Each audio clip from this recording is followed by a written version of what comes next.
السلام عليكم. أخبار عاجلة وهامة جدا للشعب العراقي.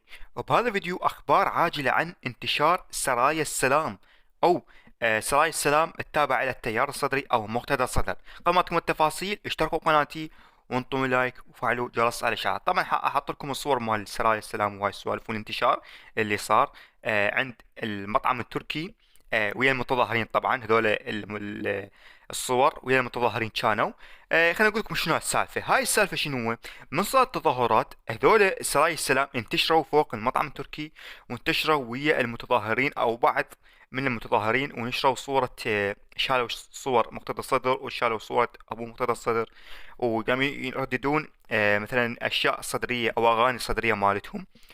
طبعا احط لكم الصور لان ما اقدر اجيب فيديوهات لان مثل ما تعرفون حقوق ما عندي، خاف انحظر. ولكن مثل ما تشوفون قدامكم الصور، يعني ذني يعني اذا احط لكم صوره شفتون زين. هذول اتباع التيار الصدري. الناس متفاجئين، الناس يقولون ليش التيار الصدري او سرايا السلام انتشرت بدون اي امر ولا كل شيء، وشنو هالمفاجئه؟ ولكن بعد ما صار هاي السالفة نشروا أحد أتباع التيار الصدري أو أحد أتباع التيار الصدري قال أن القوات العراقية الصدرية منعت من احتلال المطعم التركي والتعرض على المتظاهرين السلميين.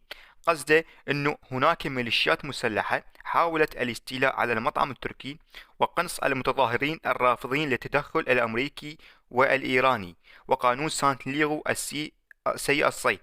ولكن تدخلت القوات العراقية الصدرية ومنعتهم من الاحتلال للمطعم والتعرض على المتظاهرين السلميين، وكتبوا جوا المطعم التركي بيادي أمينة.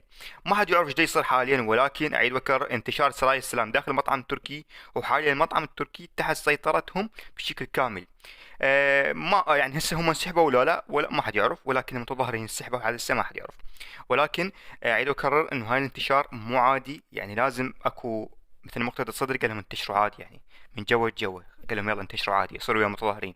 او مثلا بدايه عوده التيار الصدري للسياسه مو معيده، يعني التيار الصدري قبل قال احنا بعد من نتدخل باي شيء، ولكن حاليا اتباع التيار الصدري او سرايا السلام الجيش مال مقتدى الصدر طلعوا انتشروا. يعني حتى وكاله احد الوكالات العراقيه نشرت قالت ان الانتشار جاء من اجل حمايه المتظاهرين الرافضين لقانون سانت ليغو ومنع انتشار اي قوى اخرى في المطعم التركي مع تظاهرات قرب المنطقة الخضراء. وأيضا أتباع تيار الصدر إيش قالوا؟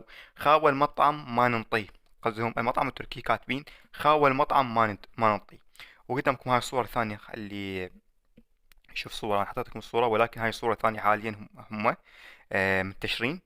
حاليا أنا داخل وياكم والله العظيم نزلت هاي الصورة.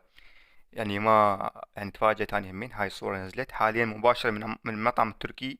أبناء التيار الصدري قاعدين وحتى يقرون قرآن مثل ما تشوفون قدامكم، يقرون قرآن ومسوين جلسة. قبل لا مقطع اشتركوا بقناتي وانطوني لايك.